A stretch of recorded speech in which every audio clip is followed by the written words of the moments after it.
Bueno, les decía que íbamos a dar nuestra opinión, nuestra columna semanal sobre la situación económica, y en la cual también vamos a hacer alguna referencia a lo que hemos escuchado, a las opiniones de Diego de Aquino, que nos decía que al comienzo había en la profesión muchos escépticos, pero que se fueron entusiasmando con algunas de las ideas del gobierno, pero que eso duró un tiempo y ahora da la impresión de que muchos de aquellos que estaban dispuestos a acompañarlo han planteado sus diferencias.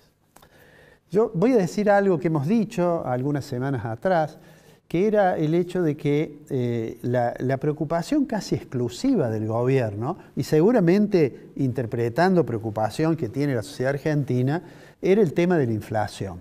Pero además, con una mirada de que el tema se iba a resolver de una manera casi lineal y automática si se lograba superávit fiscal o no resultaba necesario, digamos, financiar el déficit fiscal. Es decir, había que reducir el déficit fiscal y en eso el gobierno tuvo un éxito, yo diría, rápido, más allá de la discusión sobre la sustentabilidad o no, más allá de la discusión sobre la equidad del ajuste que hizo, pero eso obtuvo un éxito rápido y a su vez el gobierno a partir de allí interpretó como que la lucha contra la inflación iba camino a una resolución muy favorable. De hecho, lo hemos dicho, la tasa de inflación en la Argentina comenzó a reducirse de aquel 25 mensual de diciembre a 4%.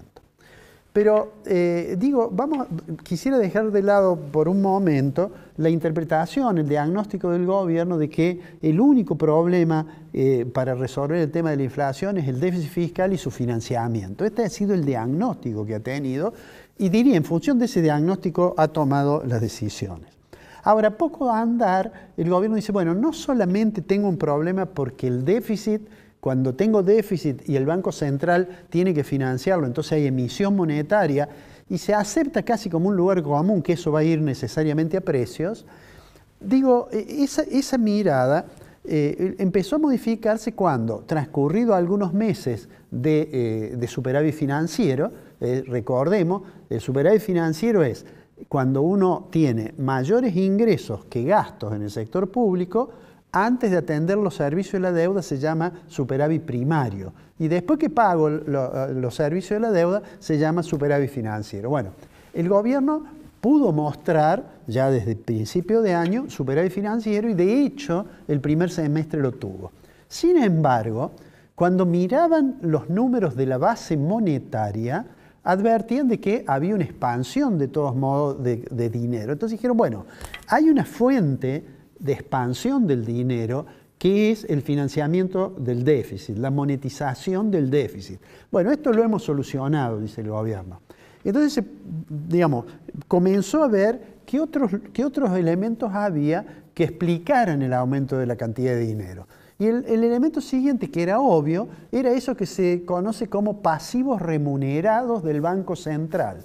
¿Qué son los pasivos remunerados? ¿O qué eran? Cuando el gobierno entra en déficit, el Banco Central con emisión monetaria financia ese déficit, eso aumenta la cantidad de dinero y entonces el gobierno le dice al Banco Central, saque un poco de dinero. ¿Y cómo lo saca? Colocándole un título a los bancos a cambio de ¿qué? De una tasa de interés. Y esa es la historia de las LEBACs, y esa es la historia de las LELIQs, y esa es la historia también de los PASES.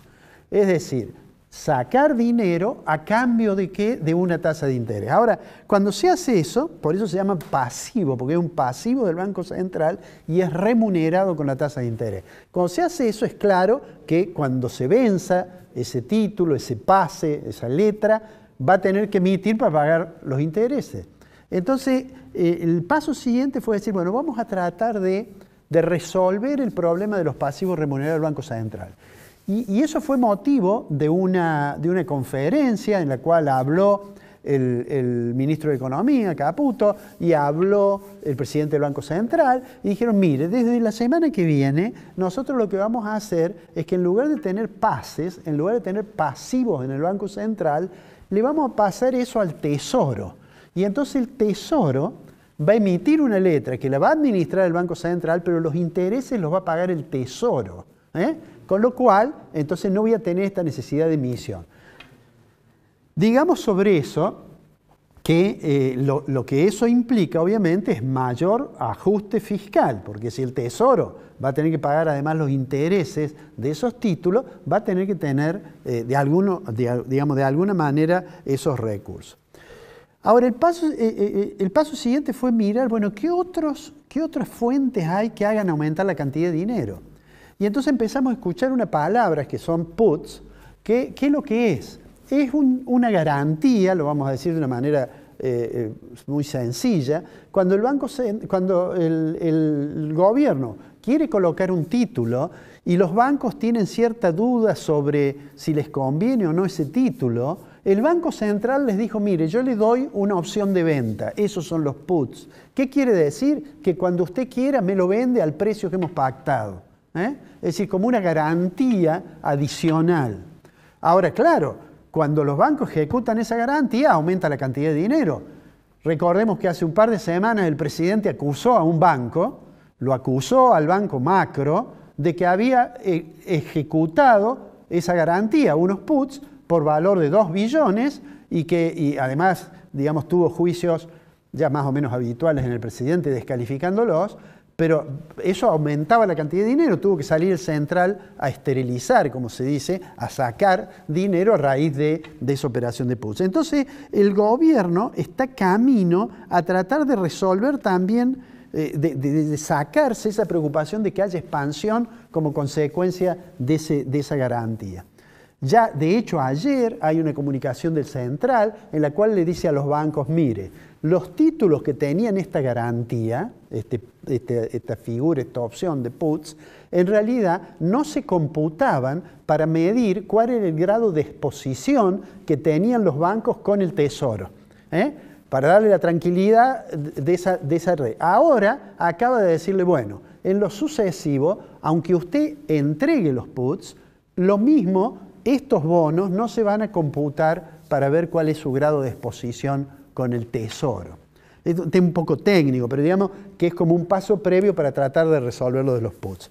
Y lo otro que el gobierno advirtió, obviamente, es que como el gobierno tiene que recuperar las reservas del Banco Central, se encontraba con que cada vez que compraba dólares ponía dinero en la economía y tenía que salir a esterilizarlo. Entonces se le ocurrió una maniobra que comenzó a regir ayer, que era decir, mire, el Banco Central, cuando compre dólares, ¿cuándo compra dólares el Banco Central? Cuando alguien exporta. Bueno, cuando ese señor exporte y yo le compre los dólares, ¿cuánto se los voy a pagar? A los exportadores, el Banco Central le está pagando el tipo de cambio oficial, el 80% por el mercado único y libre de cambio, el mercado oficial, y el 20% por el mercado financiero, el contado con liquidación. Eso supongamos que da 1.000 pesos el dólar. Entonces, si alguien me exporta por 100 dólares, el Banco Central le da 100.000 pesos y agarra los 100 dólares. Pero, como aumentó 100.000 pesos la cantidad de dinero, se le ocurrió que lo que podía hacer era ir a vender al mercado del contado con liquidación algunos dólares, que los vende más caros, porque el contado con liquidación vale, digamos, 1.400. Entonces, tomé 100 dólares y pagué 100.000 pesos. Y después retiré, digamos, 100.000 pesos entregando, digamos, 70 dólares. Entonces, ¿qué es lo que dice? Bueno, no va a aumentar la cantidad de dinero. ¿Por qué dice eso el gobierno? Porque el gobierno está convencido que la única forma de resolver el problema de la inflación es tener congelada la cantidad de dinero en la economía. Eso es lo que está detrás de esto.